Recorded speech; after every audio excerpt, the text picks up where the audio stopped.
سے کیسے کام آتا ہے۔ ایک بہت ہی خوبصورت واقعہ، بڑا ایمان افروز واقعہ ہے جو میں آپ کے سامنے پیش کرتا ہوں۔ ایک دوست نے اپنے ایک دوسرے دوست کو قرض دیا، اور جب اس نے قرض دیا تو وہ قرض ایک بڑی اماؤنٹ تھی، 3000 دینار۔ وہ ٹائم آ گیا جب اس ٹائم وہ قرض لینے کے لیے اپنے دوست کے پاس گیا کہ بھائی مجھے میرے پیسے واپس دو، تو اس نے کہا کہ پیسے تو نہیں ہے میرے پاس، میں کولیپس ہو گیا ہوں، بزنس اب میرا ختم ہو گیا ہے، میں تمہاری رقم نہیں دے سکتا۔ اس نے ایک اور ٹائم دے دیا اسے کہ ٹھیک ہے اب اتنے دنوں کے بعد میں دے دوں گا۔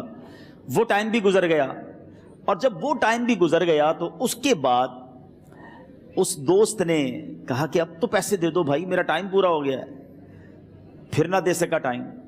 آخر کار معاملہ جو ہے وہ کورٹ میں چلا گیا، قاضی کے پاس چلا گیا۔ اب قاضی نے جس کو پیسے دینے تھے اس کو بلایا اور کہا کہ بھائی آپ کو اس کے پیسے دینے ہیں؟ کہتا ہے ہاں پیسے تو دینے ہیں۔ تو کہا پھر دیتے کیوں نہیں ہو؟ کہا پیسے ہیں ہی نہیں، کاروبار ہی ختم ہو گیا ہے، قرضہ تو لیا تھا، اب میرے پاس بچا ہی کچھ نہیں ہے۔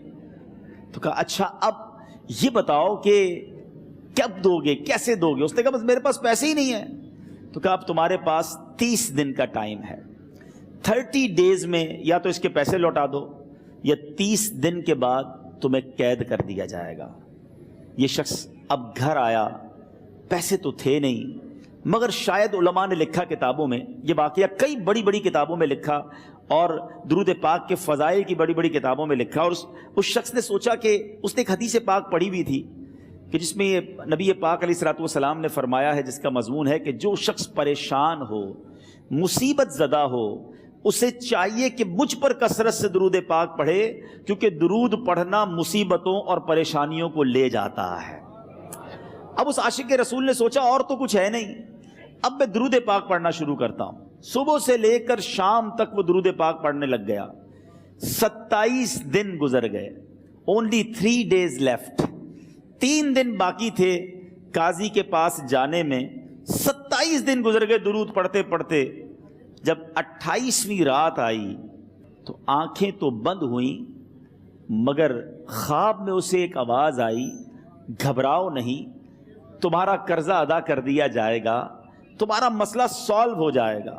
صبح اٹھتا ہے، درود پاک پڑھ رہا ہے، مگر کہتا ہے یہ آواز سے تو مسئلہ حل نہیں ہوگا، پیغام کیا ہے اسے سمجھ نہ آیا۔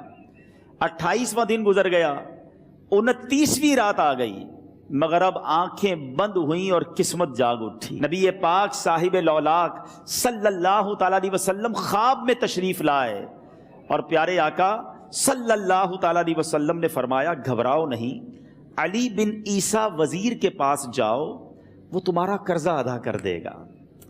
اب یہ عاشق رسول صبح اٹھا تو ویری فریش، حشاش بشاش کہ اب تو کام ہو گیا، نبی پاک نے خواب میں آ کر بشارت دی ہے۔ مگر پھر ذہن میں سوال آیا کہ علی بن عیسیٰ کے پاس جاؤں گا تو ثبوت کیا ہے، پروف کیا ہوگا؟ میں جا کر اس کو کہوں گا کہ میرا قرضہ دے دو تو ایسے تو قرضہ نہیں دے دینا، اور میں نے اس کو کہا کہ مجھے نبی پاک نے خواب میں کہا ہے، اور اس نے اگر مجھ سے کوئی نشانی مانگی تو میں نشانی کیا دوں گا؟ آخری دن تھا، 29واں دن تھا، وہ بھی درود پڑھتے پڑھتے گزر گیا۔ 30th نائٹ آ گئی، صبح وہ دن ہے جب عدالت میں جانا ہے۔ اب اس رات پھر نبی پاک علیہ الصلوۃ والسلام خواب میں تشریف لائے، اور آقا علیہ الصلوۃ والسلام نے فرمایا کہ علی بن عیسیٰ وزیر کے پاس جاؤ، وہ تمہارا قرض ادا کر دے گا۔ کہ حضور چلا تو جاؤں گا، لیکن اگر وزیر نے مجھ سے کوئی نشانی طلب کی تو میں کیا جواب دوں گا؟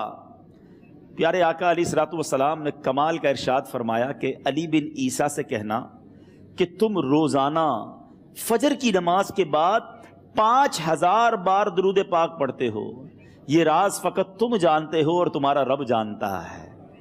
اب یہ جب صبح اٹھا تو ایک نشانی بھی مل چکی تھی۔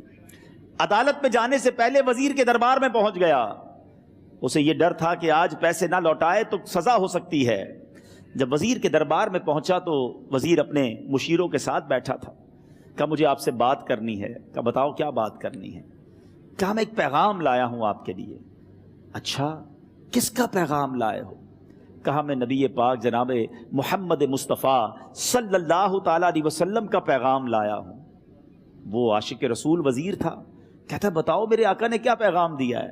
کہا حضور میں 3000 دینار کا مقروض ہوں، آج آخری دن ہے اور میرے آقا نے مجھے بشارت دی ہے کہ آپ سے کہوں کہ آپ میرا قرض ادا کر دیجئے۔ علی بن عیسیٰ کہتا ہے کوئی ثبوت ہے آپ کے پاس؟ ہے کوئی دلیل بھی ہے آپ کے پاس؟ میں کیسے مان لوں کہ آپ کو نبی پاک علیہ الصلوۃ والسلام نے بھیجا ہے؟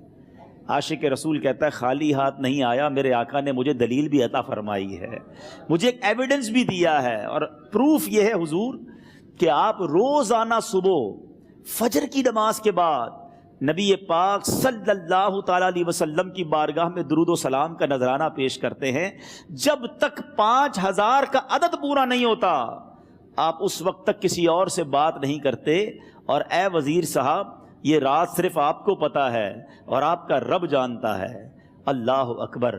وہ وزیر تو جس کو کہے نا جھوم اٹھا، ایسا عاشق رسول وزیر تھا جو روزانہ صبح 5000 درود پڑھتا ہو، اس کی تو عید ہو گئی نا۔ وہ کہتا ہے مرحبا یا رسول اللہ، میرے آقا نے میرے درود قبول کر لیے، اس سے بڑھ کر میرے لیے سعادت کیا ہوگی۔ اب یہ وزیر اپنی سیٹ سے اٹھتا ہے، اپنے کمرے میں جاتا ہے، تھوڑی دیر بعد واپس آ کر اس عاشق رسول کے ہاتھ میں 3000 دینار رکھ کر کہتا ہے حضور پہلے 3000 دینار تو نبی پاک کا حکم کی میں ادب سے بجا لاتا ہوں، میرے آقا نے جو حکم فرمایا یہ 3000 دینار آپ کو پیش کرتا ہوں۔ حضور ایک اور 3000 دینار لیجئے۔ میرے گھر آپ آئے، اتنی اچھی خبر سنائی، آپ نے قدم رنجا فرمایا، یہ 3000 اس کا نذرانہ ہے، اور ایسا کیجئے 3000 اور لیجئے، اس سے اپنے بچوں کے لیے کچھ چھوٹا موٹا کام شروع کیجئے، اور ایک وعدہ کر کے جائیے، آج کے بعد زندگی میں آپ کو جب بھی کوئی کام پڑے میں آپ کا بھائی ہوں، مجھے یہ خدمت کا موقع دیجئے گا۔ اللہ اکبر۔ وہ مقروض جو ایک رات پہلے 3000 دینار کا مقروض تھا، ہو سکتا ہے اس کے بیک آف مائنڈ یہ بھی چل رہا ہو کہ اب شاید کل میں نے جیل میں جا کر، عدالت میں جا کر گرفتاری دے کر جیل میں جانا ہے، مگر اب 9000 دینار ہاتھ میں ہیں۔ عاشق رسول جھومتا ہوا نبی پاک کی یاد میں گھومتا ہوا اب عدالت میں پہنچا۔ عدالت میں everybody expecting over there کہ آج اس نے آنا ہے اور آ کر کہنا یہی ہے کہ پیسے تو نہیں ہیں، گرفتار کر لو، مگر جا کر اس عاشق رسول نے 3000 دینار جج صاحب کے ہاتھ میں رکھ دیے۔ قاضی کہتا ہے پہلے تو یہ بتاؤ پیسے آئے کدھر سے؟ تم تو کہتے تھے غریب ہوں، تم تو کہتے تھے کاروبار نہیں ہے، ایک مہینے میں اتنی بڑی رقم کا انتظام کیسے ہو گیا؟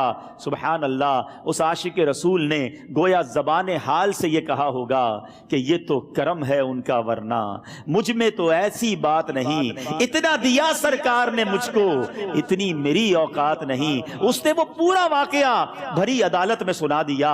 اللہ اکبر۔ میرے پیارے اسلامی بھائیوں، ذرا سوچو پہلے زمانے میں کیسے عاشقان رسول ہوا کرتے تھے۔ وہ جج، وہ قاضی بھی کیسا سرکار علیہ الصلوۃ والسلام کا عاشق تھا۔ اپنی سیٹ سے اٹھتا ہے، بھرے دربار میں، بھری عدالت میں، وہ اپنے چیمبر میں، اپنے کمرے میں جاتا ہے، اور تھوڑی دیر بعد واپس آ کر اس کے ہاتھ میں بھی 3000 دینار ہیں، اور وہ 3000 دینار جو ہے وہ اس عاشق رسول کے ہاتھ میں رکھتا ہے کہ سارا ثواب علی بن عیسیٰ کیسے لے جائے، میں بھی تو نبی پاک کا غلام ہوں، میں تمہارا قرضہ میں ادا کرتا ہوں۔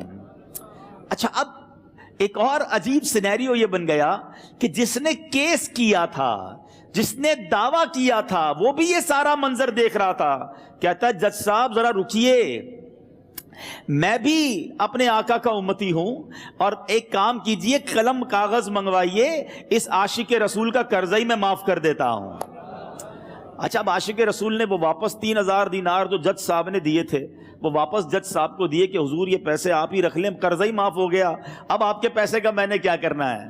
جج صاحب کہتے ہیں جو پیسے نبی پاک کے نام پر نکالے ہیں اب مجھے واپس نہیں چاہیے، یہ بھی تم اپنے ساتھ لے جاؤ۔ اللہ اکبر۔ میرے میٹھے اسلامی بھائیوں، وہ عاشق رسول ایک رات پہلے 3000 دینار کا مقروض ہے، اب 12000 دینار لے کر گھر کو واپس جا رہا ہے۔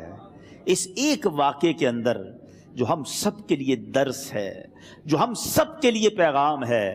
شاعر لکھتے ہیں نا، دکھوں نے تم کو جو گھیرا ہو تو درود پڑھو، دکھوں نے تم کو جو گھیرا ہو تو درود پڑھو، جو حاضری کی تمنا ہو تو درود پڑھو۔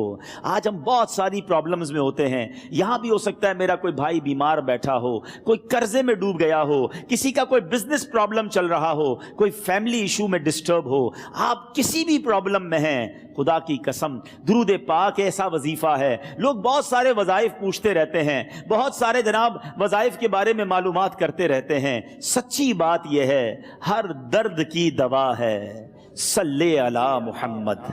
ہر درد کی دوا ہے صلی علی محمد. تعویذ ہر بلا ہے صلی علی محمد. تو خدا را اپنی زندگی میں درود پاک کو شامل کر لیجئے, اور آپ بلیف کریں جب آپ نے کثرت سے درود پاک پڑھنے شروع کر دیے, آپ اپنی آنکھوں سے دیکھیں گے آپ کے پرابلم دور ہو رہے ہیں, آپ کی صحت اچھی ہو رہی ہے, آپ کے قرضے اترنے شروع ہو گئے ہیں, روزگار میں آپ کے برکت ہونا شروع ہو جائے گی, آپ کے چہرے